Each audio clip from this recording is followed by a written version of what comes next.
Ladies and gentlemen, the American Broadcasting Company brings to its entire network one of radio's most unusual programs.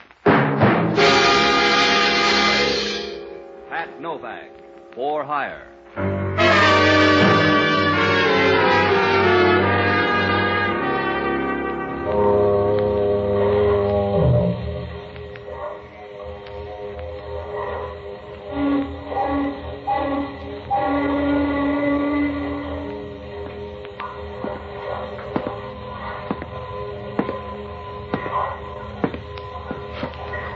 Sure. I'm Pat Novak. For hire.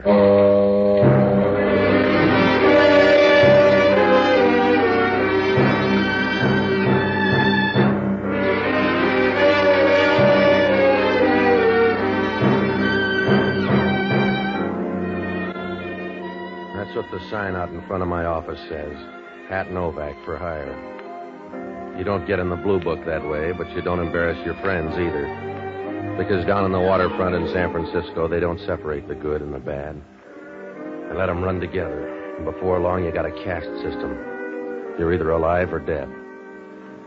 If you're on top, you keep fading the crowd and trying for sevens until you lose the dice.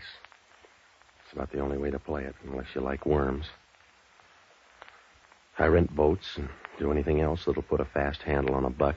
But it doesn't always work out because down here, all your luck is junior grade and trouble is trumps. I found that out Tuesday night. It was the first time I ever saw Reuben Callaway, and the last time, too, if you like to keep a tidy record. It was about 7 o'clock, and I'd just started back across the bay from Sausalito. You could still see Mount Tamalpais squatting on the Marin shore, light brown near the top, but dark and black farther down, like a cupcake that's been in the oven a little too long. A low fog was beginning to squeeze in on the far side, so I kicked in the searchlight, and that's when I picked him up. He was struggling feebly with his face near the water, and he was almost bald, so that when the light hit him, he looked like a cantaloupe that somebody got tired of. I pulled alongside and started to haul him aboard. He brought most of the bay with him. Help me. Please help me. Yeah, well, wait till I get a hold of you, will you? Come on. There. Sit down. No, here. Lean against the gunwale. Yeah, thanks. Is the water red or you've been shot a little? Do you have to know everything? No, it's your load. Carry it, mister. Yeah. Move your feet. I got to get us ashore. If you like it, go ahead. But don't hurry for me. Well, if you feel that way about it, pick another spot to die and go back in the bay where you'll have company. You've got to help me. I want you to get in touch with a girl named Alma Biggs. Yeah? You'll find her at the Empire Club out on Geary Street. My name's Reuben Callaway. Tell her about me. She'll pay you for it. What'd she do, collect bodies? Just give her this key. It's for a locker down in the bus station. Now, look, Pop, you don't know me. Suppose I use the key. You can't spend it. You better take the money. All right. Just see Alma and tell her it didn't work out. It didn't work out for me at all. I guess that's right, huh? On the big things, you're 100%. I don't need a check. Oh. Here, set up. I told you I don't want you dying in here. Stop beefing, fella. You don't have all the bad luck.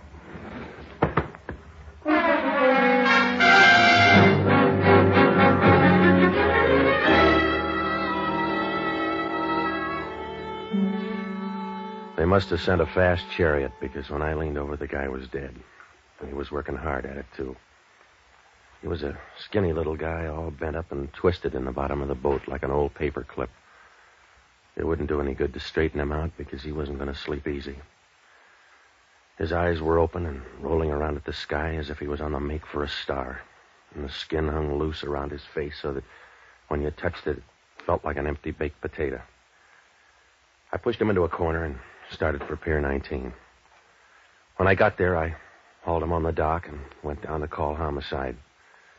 Must have been about 8:30 when I took a cab out to the Empire Club.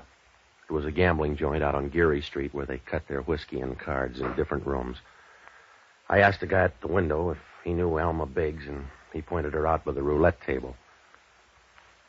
She was wearing a white satin evening gown, and as I walked up behind her, I noticed she moved in rhythm with the roulette wheel. It was interesting. If it'd been a merry-go-round, they'd have pinched her. I squeezed in next to her at the table, and I was thinking of trying it again when she started to talk. It's a tight fit. Are you sure you like it? I'm not going to stay long. That's what Rudolph Hess said. Make your bets, ladies and gentlemen. Gamblers, make your bets. Stake me, Alma. I can't afford you, darling. Well, go broke for Reuben Callaway, then. 4 on the red.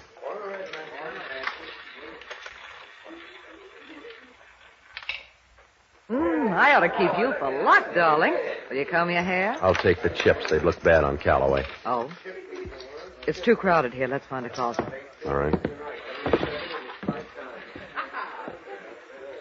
Did he look pretty? For a fish, he was all right. Who are you? Pat Novak. I picked him up in the bay. He said to look you up until you didn't work out. That would please Turk. Yeah? Who's Turk? The reason it didn't work out. Is that all, Mr. Novak? Except for a key. It fits a bus station locker here. You keep it, Mr. Novak. It won't buy anything. Now, look, sweetheart, I picked up your boy and dried him out, but that's all. We were small friends at best, so the services stopped. You can come to a slow stop for $200. Just take the key and pick up what's in that locker. I'll get it from you later. Yeah? I'll meet you in an hour.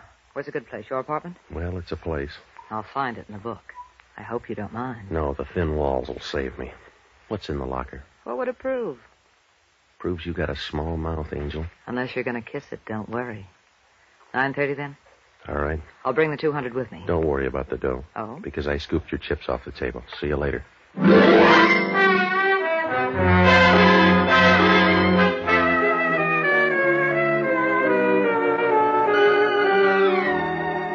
She stood there watching me as I walked over to the cashier's window. Oh, she gave you a nice warm feeling like a Bunsen burner in the middle of your back.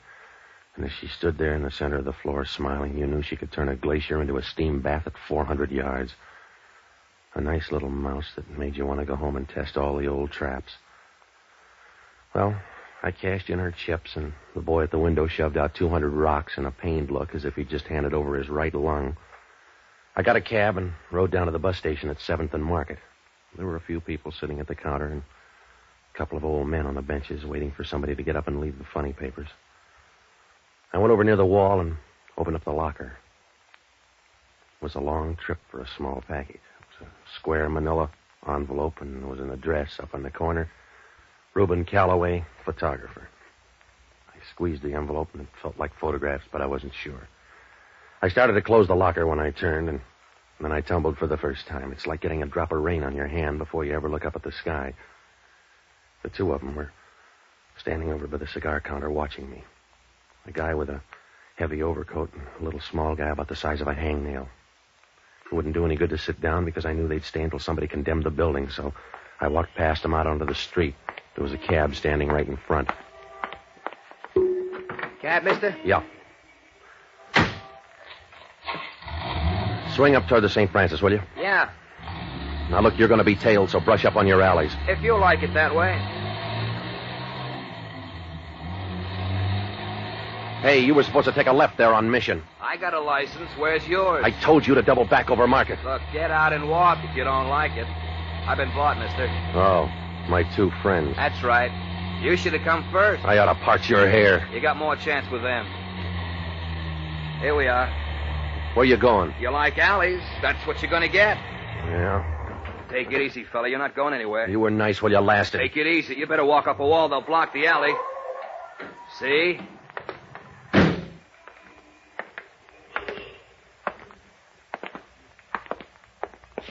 Crowded alley, huh? Yeah. Give me the envelope so we can all get out. Can Junior help you? Give me the envelope. There. Now let's see it. Yeah, it's still sealed. You all through? I don't know. I'll see. You like him, Joe? No. That's the way it is, mister. He don't like you.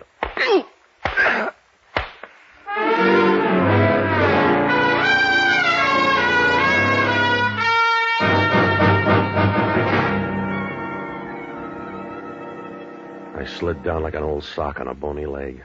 I rolled over a couple of times and tried to stand up, but it wasn't easy. You might as well try to find a hair in a bowl of chop suey. Well, it began to rain, and I figured it'd be easier to float out to the street, so I went to sleep. When I woke up, the rain hadn't helped the alley much.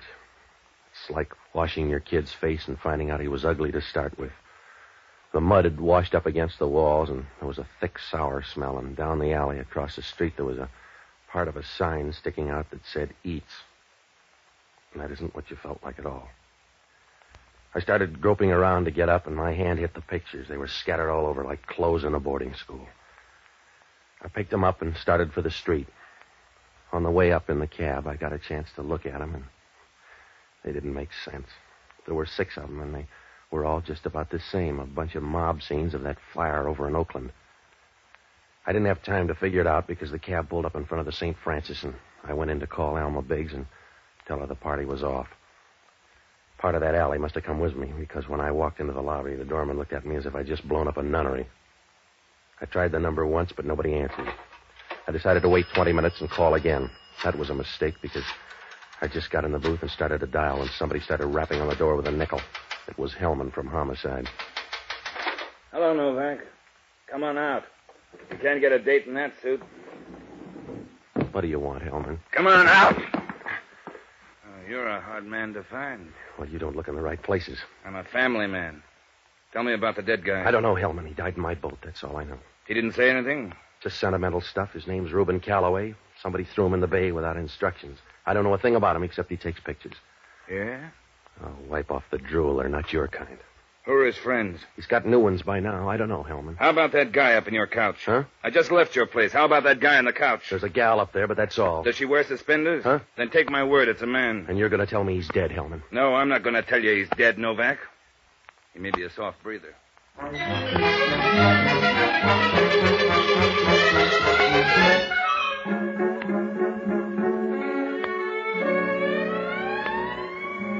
When Hellman mentioned the stiff up at my place, I knew we were going to be in low gear the rest of the night, because Hellman isn't an easy guy. He wouldn't give his wife an aspirin if she had concussion of the brain. He took me out the side door, and we rode up to my apartment. The dead guy was lying on the couch with his arms across his chest as if he wanted somebody to give him a lily or a way out of this. The lamp was shining down in his face, and the light was distorted, but when you stood over him, you could see his face was the color of pressed seaweed. If he had anything to be happy about, you couldn't tell, because his mouth was open and hung over to one side like a loose change purse filled with old teeth. His clothes were rumpled, and his shirt was open at his neck. You could see a chain around his neck and a silver medal in the dull light against his chest. It looked out of place and made you feel funny, like seeing a picture of a Madonna in a bowling alley. I watched him while Hellman made noise. He still looks like a man. Yeah? Who is he? George Leggett. What does that prove? Who his mother was. We're checking for a record. The gun, too. What gun? One was lying here on the floor. I want to know if it's the same gun that killed Reuben Callaway. Well, you'll need some prints. Anybody can buy a handkerchief. Where were you tonight? In an alley down near Mission Street. Do you like it down there? It's all right. You'd like it. I got shoved in and pushed around for these pictures. They don't look like the right kind of pictures. Well, I can't explain that, Hellman. Maybe they took the good ones. How do you fit in? Callaway gave me a key to a locker down in the bus station. It was for a girl named Alma Biggs. And the girl sent you down? That's right, with $200 running money. If you want to know about Callaway, look up a guy named Turk. Turk what? I don't know, Hellman. Maybe he's only got one name. Maybe the other was Stinker. You got a police file. Look him up. The girl mentioned him. That's all I know. We'll look him up. But I'm not going to forget you. One guy's dead on Pier 19. Another up here in your apartment. You're mixed up, Novak. There's a connection. I'll shop around till I strike it. You couldn't strike oil in a filling station. You got a double murder. Shop for a pair of people. I'll shop far enough to get you, big shot. Far enough to see you fry. Well, you got the lard for it, Hellman. If you keep your mouth shut now, you can hold in the blood. Oh, Hellman talking. Yeah? Where'd you find out? That'd make it easier. You sure the same gun killed them both? Yeah. Yeah, I'll be in. Well? Huh? Oh. Wrong number, Novak.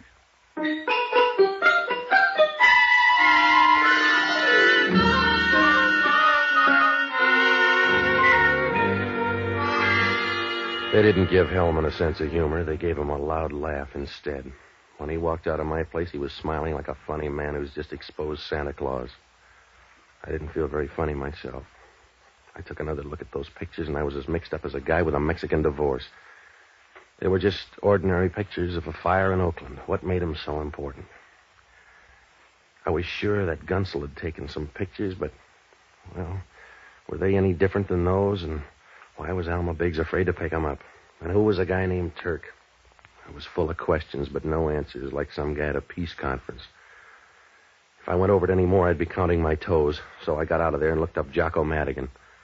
Oh, he's a good guy, and he was a smart one, too, until he decided the only way you can get a good trade-in on hard luck is with a bottle of whiskey. I found him at Emilio's bar, patting Bill, the bartender, on the back with one hand and pouring jiggers of gin with the other.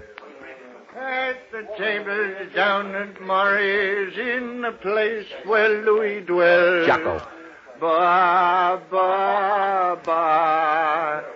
Gentlemen songsters off on a spree, doing from here to eternity. Jocko, I want to talk to you. Patsy, I'm driving a Harvard man crazy. He's at the end of the bar. Well, stop drinking and listen to me. I've got to keep on drinking, Patsy, if I want to preserve any continuity in my life, because I don't drink to forget, but rather to remember. To remember all the pleasant events of my life. There were 2 of them, I think. All right, Jocko. The first was a girl I met many twilights ago, and the second was a summer night in St. Louis when a bartender felt crazed with the heat and set him up on the house. Will you stop it? I'm in trouble. Memory is a blessed toy, Patsy. But you have to be careful because it can be dangerous, like giving a rifle to a small child for Christmas. It's true he can get some temporary pleasure out of it by shooting various neighbors, but sooner or later he's going to kill the only rich relative in the family. Jocko, I'm tired. And memory is the same way. So you're entitled to collect the few good ones you have. You're allowed to straighten them out and put them in order. After all, an old pool ball gets racked now and then. You all through? Yes. I've run out of memories. Hellman thinks I killed 2 guys 10 miles apart. Wasn't it difficult? The same murder gun. The whole thing is tied up with some pictures. In color? A guy by the name of Reuben Callaway died in my boat. He gave me a key to a locker downtown. The pictures were there. Is that one of them? Yeah, take a look. Oh, if it's a group picture, they were a very unruly family. It's the Oakland fire. 2 gunsels followed me and took some of the pictures. In the meantime, some guy got shot in my place. Everybody's after the pictures. Why? Have you seen the other pictures? No, I took an intermission. That's why you got to help. Now, you'll find Reuben Callaway's address in the phone booth. Get up there and go through his stuff, will you? It doesn't sound legal. Neither's a bum murder rap. Get up there and go through his pictures. Try to find anything that'll fit in with his set. Where are you going besides jail? I got to find a gal named Alma Biggs. Oh, you'll have trouble with a name like that. She's probably changed it. The locker key was tabbed for her, but she hired me to run her errands. Is she pretty? Yes, if you like a fast track. Now get up there, Jocko. Why can't I see her? Will you stop it, Jocko? Just get up there. Forget about her. She'd scare you to death. Yes. Well, at least I'd die hopeful. Good night, lover.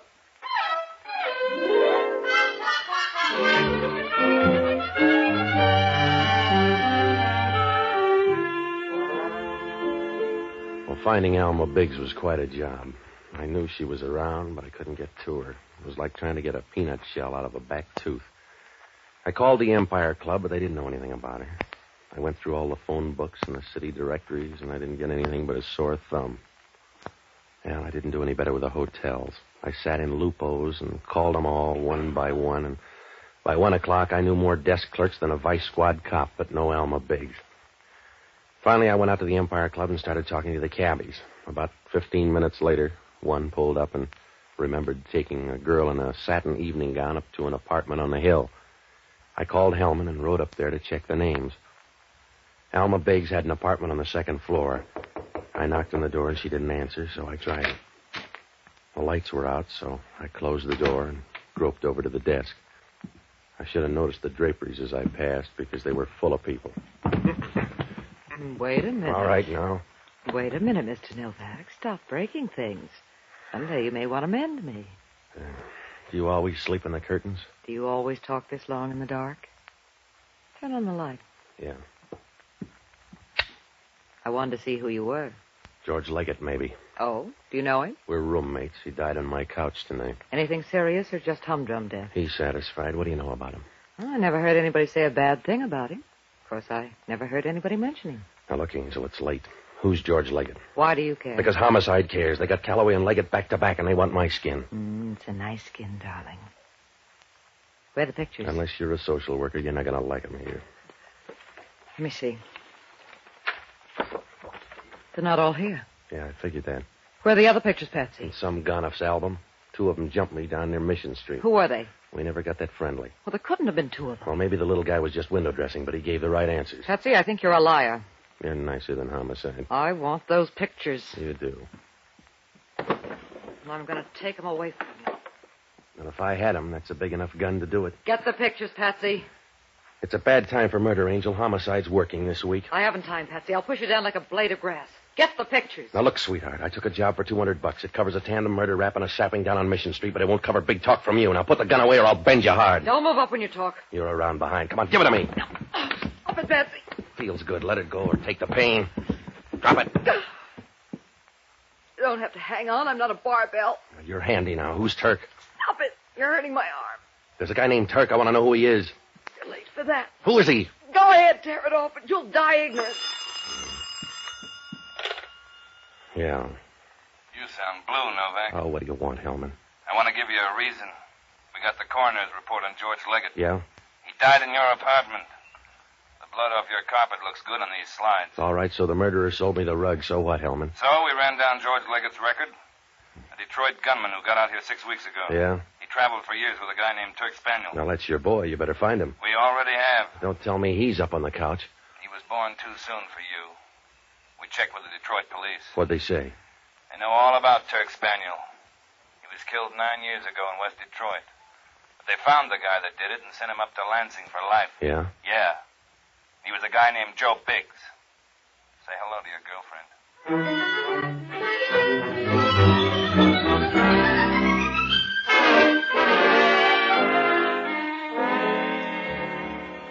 Well, I didn't talk to the girl because I knew she'd close up faster than a Dublin meat market on Friday. I left her and went down to the Chronicle morgue to find out what I could about Turk Spaniel. Hellman had covered it. Spaniel talked too much, and Joe Biggs killed him and left him growing out of a ditch like an old weed. I didn't know where to turn now. With Turk gone, who was after those pictures besides Alma Biggs, and what did they prove? I knew the answer was there, probably in plain sight, like a blimp on a football field, but I couldn't get near it. It was past 2 when I got back to my apartment, and the phone was screaming for help. Yeah. Hello, Patsy. This is Jocko. What'd you find out? That Callaway was quite a photographer. Yeah? You should see some of the pictures. Ooh, I'm in love with him. All right, Jocko. Did you find anything? There's a check for $1,000 from Alma Biggs. Yeah, what else? Some more pictures of the Oakland fire. One of them looks good. Yeah? It's just like the rest, except in the background something is circled with a red pencil. That'll do it, Jocko. And there's a clipping here with another picture. I can't tell, but I think they match. What's it say? Well, it's all about... Jocko, what's the matter? Are you all right, Jocko? Jocko, you all right? He says to tell you no.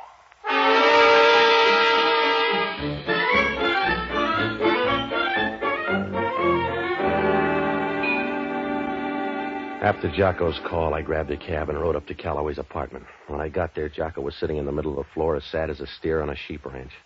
He hadn't seen who hit him, and the picture was gone, so was the clipping. I asked him if there were any negatives around. He said no. That meant that somebody was still on the prowl for those negatives. So I called Hellman and briefed him. He said he'd meet us at Reuben Callaway's studio in 10 minutes. When we got there, it was dark, but I sensed Hellman in the back room. Turned out to be a couple of pans of acid, but Hellman was there going over the negatives. All this guy did was take pictures. Let me take a look, will you, Hellman? Can you spot the right one here, Jocko? Hold them up to the light. All right. Here are the fire pictures. How about this one? No, I had that one. Yeah, that's it. And this fellow back here is the one that was circled. Hold it up so I can see. Hello, Turk. You waited too long. Give me the picture, mister. All that gun will do is make noise, Spaniel. It won't make enough to keep a secret. Just hand me the picture. Somebody knows you're alive now. The picture's for laughs. It's your word against mine, and I'll be so far away I can't hear the argument. Let's have it. Don't give it to him, Novak. Yeah, I'll give it to him. You take it away, Hellman. Thanks, Novak. That alley taught you manners. Just stand over there. I want to remember the way you looked. Don't worry. I'll tell you about them, Turk. Huh? If you keep backing into this gun, it's going to show around your breastbone.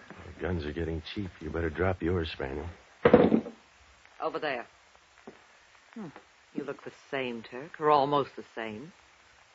You got this all wrong, Alma. Joe doesn't look the same. 9 years in the cooler and you lose your personality. Please, Alma, don't do anything crazy. After 9 years, you lose almost everything. Joe's lost everything but me. Down on the floor, Spaniel. I want you on your knees. Please. Alma, you got it wrong. I got it all right, Turk. Because Joe wouldn't lie to me. When he said he didn't kill you, I knew you were alive. Please, Alma. Down on the floor beside the table. Go easy, baby. You got a copper here. I can't hurt him, Novak. Turk Spaniel's legally dead. All you can do to a dead man is kick up the dust. Please. Alma, you're not seeing this right. I'm going to have a better chance than you. You couldn't see, Spaniel. You couldn't see your way back to help Joe out. You look good on your knees. Over by the table. Leave that acid alone, sweetheart. I'm going to help him see. With a whole pan full of it. I'm going to help you see, Spaniel. Please. Please, Alma, you wouldn't do that? You got the short end of the bet.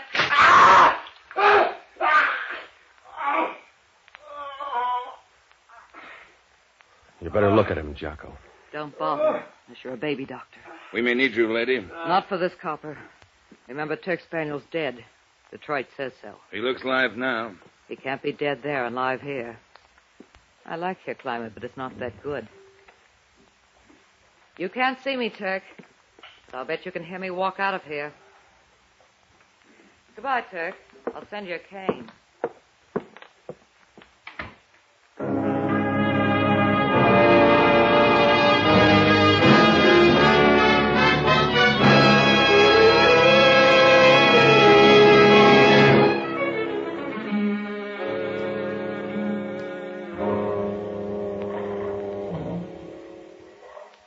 Well, Hellman managed to get most of the story out of Turk Spaniel. Reuben Callaway stumbled into the whole thing, and he didn't know what hit him. He went over to Oakland to take some pictures of the fire, and he got a picture of Spaniel in the crowd. Spaniel saw him and trailed him over to this side. He had to get the pictures because back in Detroit, he'd framed Joe Biggs with a riddled-up body and skipped out of the country. He'd been away until a few weeks ago, and now he was waiting for a boat out of San Francisco, so he had to stay dead.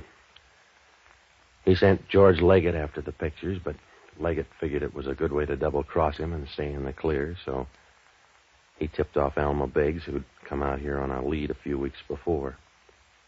Turk finally tumbled. With a local gunsel, he killed Callaway and left Leggett in my apartment where he trailed him. It almost worked out, but he didn't get to that shop in time. Well, Hellman asked only one question. When I first met her, did I know that Alma Biggs was that hard? No. In that satin evening gown, I didn't think so.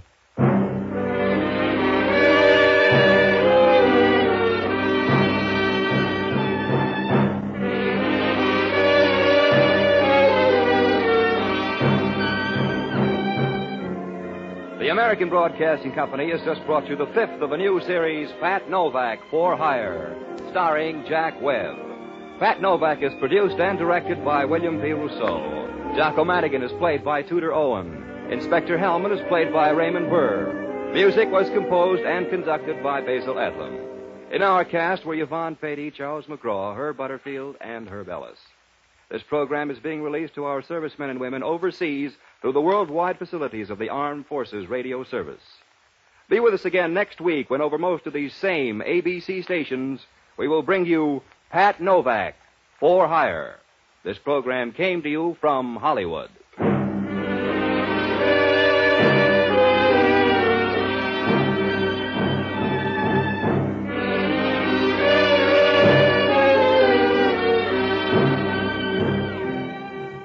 Now, a brief reminder. There is no mystery to this statement. Wherever they serve, at home or abroad, the men who wear the uniform of the United States are men of whom we can be proud. Army, Navy, Air Force, Marines, Coast Guard. All of them serve our country and us with pride and honor. This is ABC, the American Broadcasting Company.